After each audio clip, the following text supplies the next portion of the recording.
Quería ganar dinero. Fui muy agresivo en la calle. Aporté cosas nuevas a la familia que no se habían hecho antes.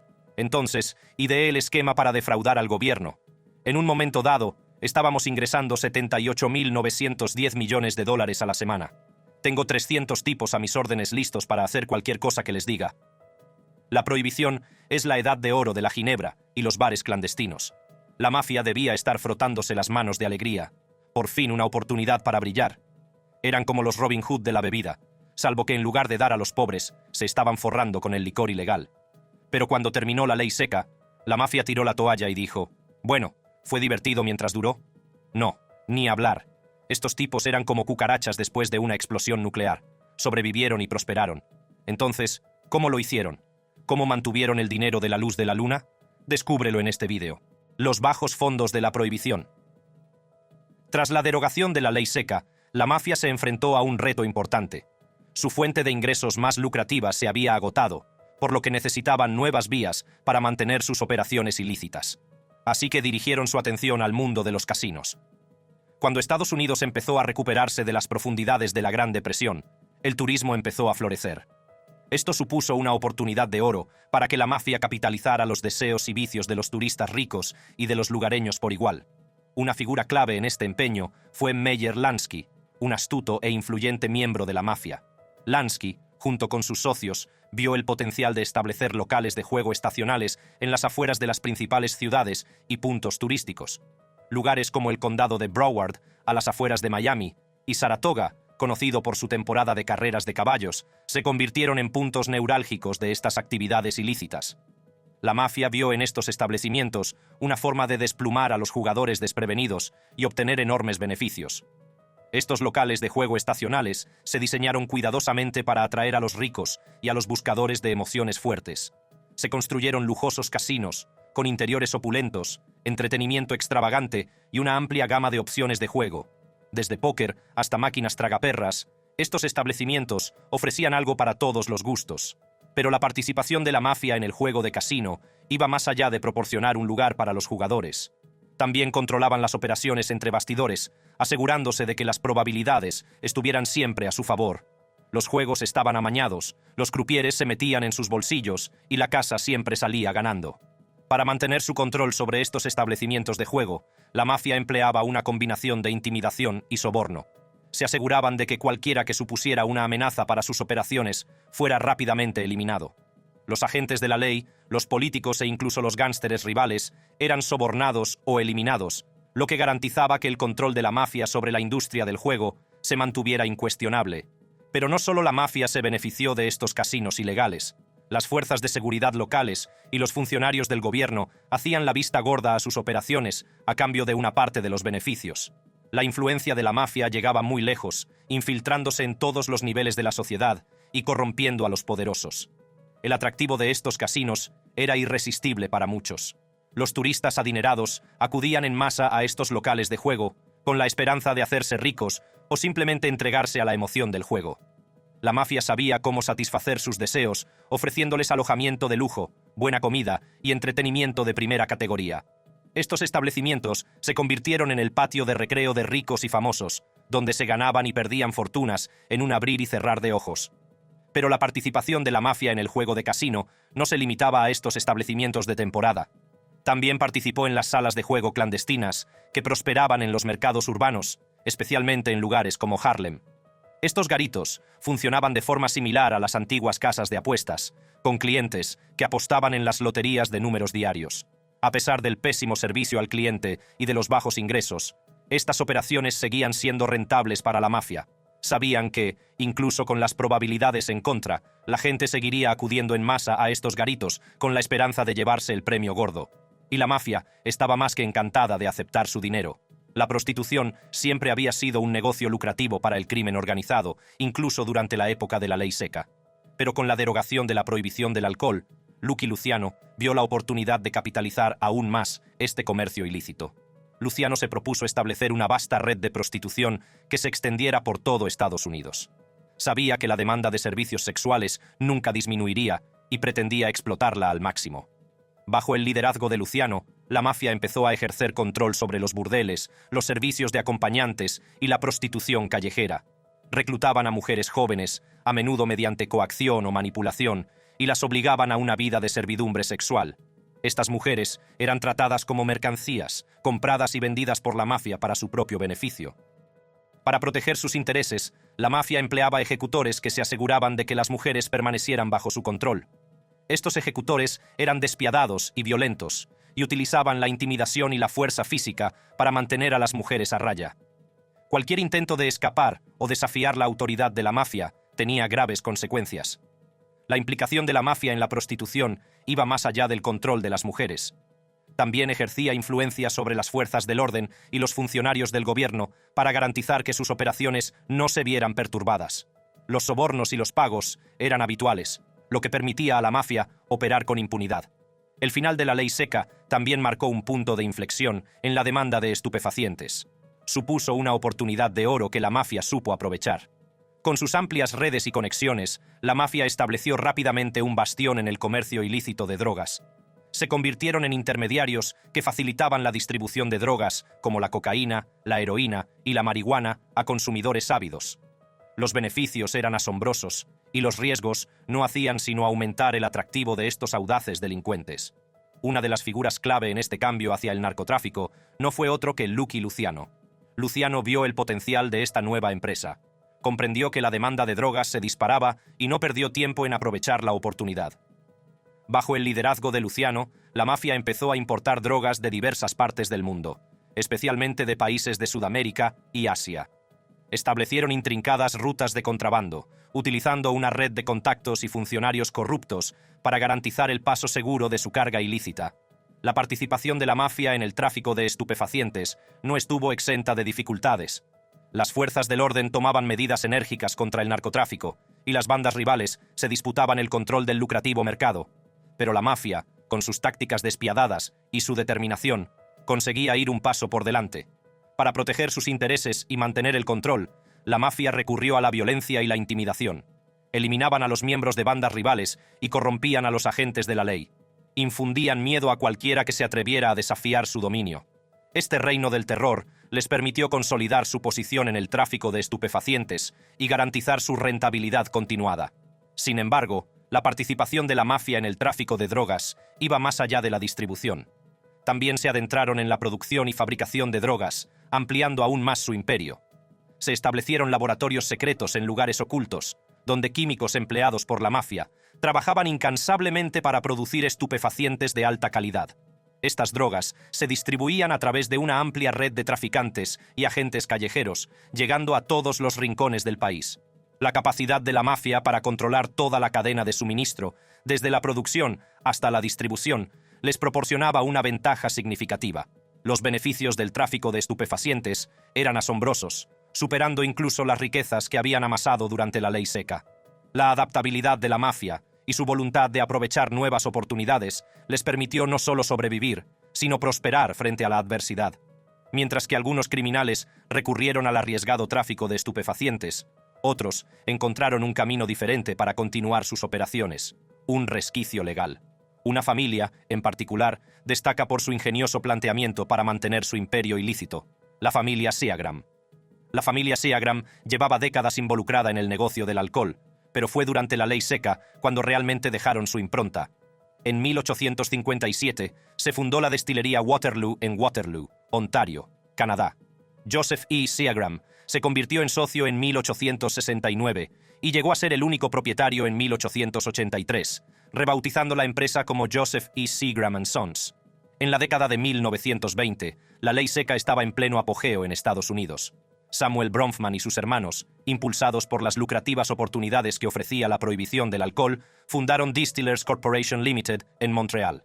Esta nueva empresa experimentó un crecimiento sustancial, gracias en parte a la demanda de alcohol de contrabando en el vecino Estados Unidos. Pero la implicación de la familia Seagram en el negocio del alcohol no se detuvo en la frontera canadiense. En 1923 hicieron un movimiento audaz que consolidaría su lugar en la historia. Compraron la destilería Greenbrier en Estados Unidos, la desmantelaron y la enviaron a Canadá. La destilería se volvió a montar en La Salle, Quebec, lo que permitió a la familia Seagram producir alcohol legalmente. Con sus operaciones legales en Canadá, la familia Seagram encontró una forma inteligente de seguir suministrando alcohol a Estados Unidos. Aprovecharon una laguna legal para enviar su producto a Terranova, una colectividad de ultramar controlada por los franceses y situada fuera del dominio de Terranova.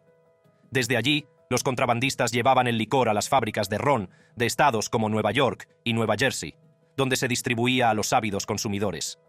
Este movimiento estratégico permitió a la familia Seagram eludir a los intermediarios y abastecer directamente a los contrabandistas. Al prescindir de intermediarios innecesarios, maximizaban sus beneficios y mantenían el control sobre el proceso de distribución. Fue una brillante muestra de adaptabilidad e ingenio, que puso de manifiesto hasta dónde podía llegar el crimen organizado para mantener sus operaciones ilícitas en perfecto funcionamiento. Pero la participación de la familia Seagram en el negocio del alcohol no terminó con la ley seca. Estaban preparados para la eventual derogación de la prohibición en 1933. Mientras que otros contrabandistas se quedaron con operaciones obsoletas, la familia Seagram había almacenado una importante cantidad de whisky añejo, listo para ser vendido en el recién abierto mercado estadounidense. Su previsión y cuidadosa planificación dieron sus frutos, ya que pudieron sacar provecho del repentino aumento de las ventas legales de alcohol. Cabe señalar que, aunque los negocios de Samuel Bronfman con contrabandistas durante la ley seca han sido ampliamente investigados, nunca fue condenado por ninguna actividad delictiva. Varios historiadores han documentado sus conexiones con los bajos fondos, arrojando luz sobre la intrincada red de relaciones entre los negocios legales y el crimen organizado durante esa época. Sin embargo, la trayectoria de la familia Seagram no estuvo exenta de dificultades. En la década de 1930, cuando establecieron su negocio en Estados Unidos, se enfrentaron a las consecuencias de sus acciones durante la ley seca. Para saldar el impago de impuestos especiales sobre el licor exportado ilegalmente a Estados Unidos, pagaron una multa de $1.500.000 al gobierno estadounidense. Cabe señalar que el gobierno había exigido inicialmente la asombrosa cifra de $60 millones, lo que pone de relieve la magnitud de las actividades ilegales que tuvieron lugar durante la ley seca. La capacidad de la familia Seagram para adaptarse y aprovechar las lagunas legales les permitió pasar sin problemas del comercio ilegal de alcohol a una operación legítima. La era de la preprohibición y la prohibición. Antes de que la ley seca entrara en vigor en 1920, las bandas criminales de las grandes ciudades estadounidenses operaban al margen de la sociedad. Estas bandas formaban parte de una jerarquía social, en la que los jefes políticos financiaban su control de los votos mediante pagos de delincuentes dedicados al juego, la prostitución y el soborno. Sin embargo, fueron las bandas locales, formadas por diversos grupos étnicos, las que se centraron en delitos y actividades callejeras que sentarían las bases para el auge del crimen organizado durante la ley seca. En ciudades como Nueva York y Kansas City, la mafia siciliana, formada por inmigrantes del sur de Italia, ganaba dinero a través de la famosa mano negra. Consistía en enviar cartas crípticas a sus compatriotas italianos exigiéndoles pagos bajo amenaza de violencia o muerte.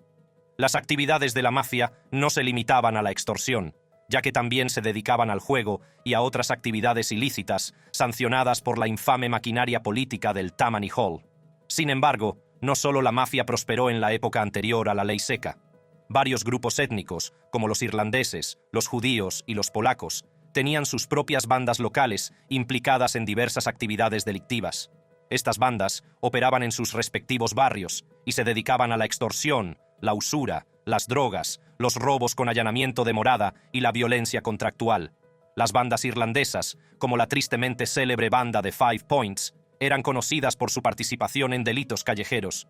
Actuaban en el famoso barrio de Five Points de Nueva York y se dedicaban a actividades como el carterismo, las peleas callejeras y los chanchullos de protección. Estas bandas participaban a menudo en enfrentamientos con grupos rivales, lo que provocaba violentos enfrentamientos en las calles. Las bandas judías, por su parte, tenían su bastión en barrios como el Lower East Side de Nueva York. Estas bandas, como la Eastman Gang y la Yiddish Black Hand, se dedicaban a diversas actividades delictivas, como la extorsión, el juego y el contrabando. Operaban en comunidades muy unidas y utilizaban sus contactos e influencia para controlar sus territorios. Las bandas polacas, como la Market Street Gang de Chicago, eran conocidas por su participación en el crimen organizado. Operaban en barrios con una gran población polaca y se dedicaban a actividades como el contrabando, la prostitución y los chanchullos. Estas bandas solían enfrentarse a grupos rivales, lo que provocaba violentas guerras territoriales y luchas de poder. Es importante señalar que estas actividades delictivas no estaban coordinadas bajo una organización centralizada. Términos como delincuencia organizada y sindicato no empezaron a utilizarse hasta después del inicio de la ley seca. Sin embargo, se estaban sentando las bases para la transformación que se produciría durante la época de la ley seca. La ley seca, que comenzó en 1920, brindó a los miembros de las bandas callejeras de poca monta la mayor oportunidad que jamás habían visto. La demanda de alcohol era alta, y los chantajistas organizados se hicieron rápidamente con el control de la industria ilegal del contrabando, así como de la maquinaria política urbana y las operaciones de vicio. Comprendían los entresijos de los negocios legales y estaban dispuestos a sobornar a cualquiera para garantizar que sus operaciones funcionaran sin problemas. A principios de la década de 1920, los beneficios de la producción y el tráfico ilegales de licor eran asombrosos. Los gánsteres se organizaron mejor que nunca y contrataron a abogados, contables, maestros cerveceros, capitanes de barco, camioneros y almacenistas. Incluso contrataban a matones armados conocidos como torpedos para intimidar, herir, bombardear o matar a sus competidores. Estos delincuentes no solo se dedicaban a la producción y distribución de alcohol, sino que también eran expertos en el arte del soborno. Los chantajistas organizados sabían que, para operar con éxito, necesitaban tener los contactos adecuados.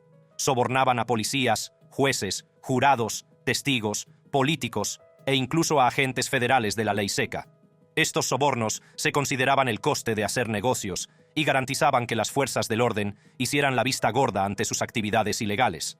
Gracias a sus contactos y recursos financieros, estos chantajistas organizados dominaban la industria ilegal del contrabando. Compraron cervecerías cerradas por la ley seca y contrataron a cerveceros experimentados para producir alcohol de alta calidad. Llevaban barcos a los océanos y lagos para comprar licor a Gran Bretaña y Canadá, lo que dio lugar al término room running. Incluso pagaban a ciudadanos para que hicieran funcionar alambiques en sus casas y produjeran litros de alcohol de mal sabor. El alcohol ilegal se vendía a través de una amplia red de bares ilegales, propiedad de la mafia, conocidos como speakeasies. Estos establecimientos, ocultos tras puertas sin marcar o disfrazados de negocios legítimos, servían de lugares de reunión secretos para quienes querían disfrutar de una copa durante la ley seca. Para garantizar la seguridad de sus operaciones, los porteros solían mirar a través de las mirillas de las puertas principales, controlando a los clientes antes de permitirles la entrada.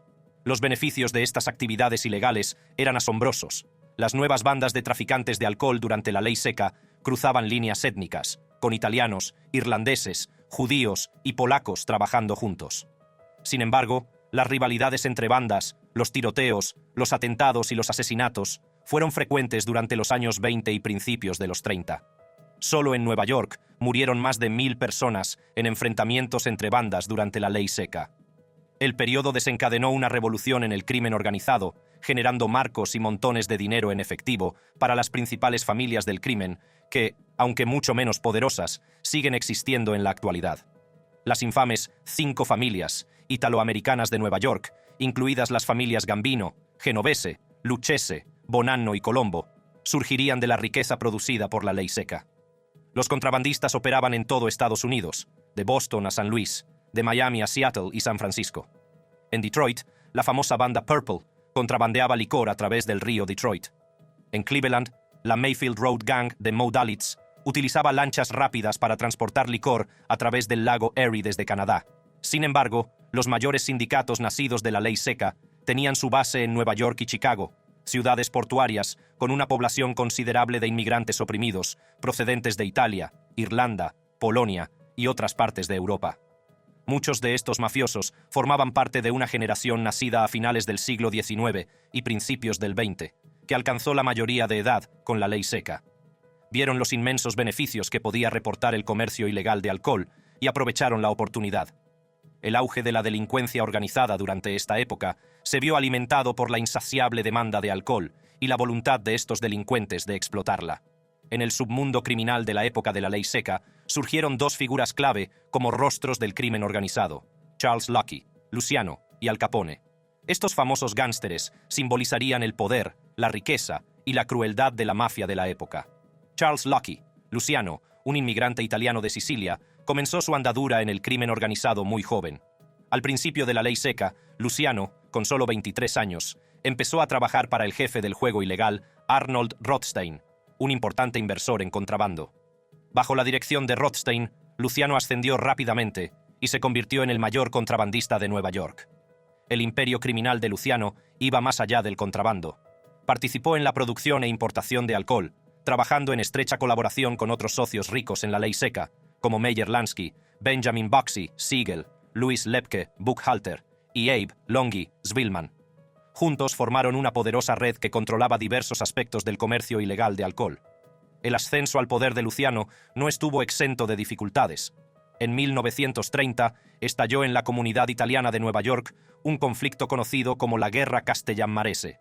Luciano, atraído por la flexibilidad y el carácter integrador del bando de Salvatore Maranzano, cambió de bando, lo que provocó una lucha de poder entre Maranzano y el jefe de la vieja escuela, Giuseppe «Joe el Jefe» Masseria. En abril de 1931, temiendo que Masseria planease matarle, Luciano organizó la muerte de su jefe de toda la vida. 5 meses después, Luciano hizo matar a Maranzano, consolidando su posición como líder indiscutible de la mafia neoyorquina. Rechazando el papel tradicional de jefe de jefes, Luciano creó la Comisión, una organización que reunía a los jefes de las familias del crimen de todo el país para resolver disputas y tomar decisiones consensuadas. Mientras tanto, en Chicago, otro gángster infame estaba dejando su huella, Al Capone. Cuando el jefe del Chicago Outfit, Johnny Torrio, renunció y cedió el control a Capone tras las violentas Guerras de la Cerveza de 1925, Capone solo tenía 26 años. La operación criminal de Capone alcanzó cotas sin precedentes, con unos ingresos estimados de $100 millones a finales de la década de 1920. El imperio de Capone iba mucho más allá del contrabando. Controlaba bares clandestinos, cervecerías, casas de juego, redes de prostitución y otras actividades ilícitas. Sus poderosos compinches, como Paul, el camarero, Rica y Murray, el camello Humphreys, negociaban acuerdos con los políticos de Chicago e Illinois, garantizando operaciones fluidas y protección frente a las fuerzas del orden. Sin embargo, el reinado de Capone no quedaría sin respuesta. En 1929, 7 socios del gángster rival de Capone, George Bugs Moran, fueron brutalmente abatidos a tiros en la infame masacre de San Valentín. Aunque se sospechaba que Capone había orquestado la masacre, nunca se le acusó. El impactante suceso erosionó aún más el apoyo nacional a la ley seca y atrajo la atención de las autoridades federales. La caída tanto de Luciano como de Capone se produciría a través del sistema judicial. En el caso de Luciano, su implicación en los chanchullos de la prostitución acabó en condena y encarcelamiento a mediados de la década de 1930. Capone, por su parte, fue declarado culpable de evasión de impuestos federales en 1931 y condenado a 11 años de prisión. Con el encarcelamiento de estas dos poderosas figuras, la era de la ley seca empezó a decaer. El comercio ilegal de alcohol ya no era tan rentable, y el crimen organizado tuvo que adaptarse a nuevas actividades ilícitas. Sin embargo, el legado de Luciano y Capone quedaría grabado para siempre en los anales de la historia criminal estadounidense. Echemos un vistazo más de cerca a la historia temprana del consumo de alcohol en la América colonial y al surgimiento del movimiento antialcohólico. El camino que llevó a la prohibición. Todo empezó a principios del siglo XVII, cuando los puritanos, unos de los primeros colonos europeos, llegaron a la costa este de América. Junto con sus estrictas creencias religiosas, trajeron consigo alijos de cerveza y vino. Estas bebidas alcohólicas se consideraban esenciales para su supervivencia en el Nuevo Mundo. Sin embargo, a medida que las colonias crecían, también lo hacía el problema de la bebida. A principios del siglo XVIII, la América colonial ya se enfrentaba a problemas de consumo excesivo de alcohol. El Parlamento británico, alarmado por el abuso del ron y el brandy en Georgia, intentó prohibir el transporte de bebidas alcohólicas a la colonia en 1730. Irónicamente, al igual que la ley seca que llegaría casi 2 siglos después, esta prohibición en Georgia duró 13 años. Pero los colonos encontraron formas de sortearla, recurriendo a alambiques ilegales e importando licor de la vecina Carolina del Sur. Los destiladores comerciales de ron y whisky también prosperaron en los años anteriores y posteriores a la Guerra de la Independencia. Incluso algunos de los padres fundadores, como George Washington y Thomas Jefferson, eran destiladores caseros. Las tabernas, a menudo los mejores lugares para la comunicación social y política, proliferaron por todas las colonias. Sin embargo, a medida que avanzaba el siglo XIX, el consumo excesivo de alcohol se convirtió en la norma entre los hombres estadounidenses. El varón adulto medio consumía entre 7 y 12 galones de alcohol al año.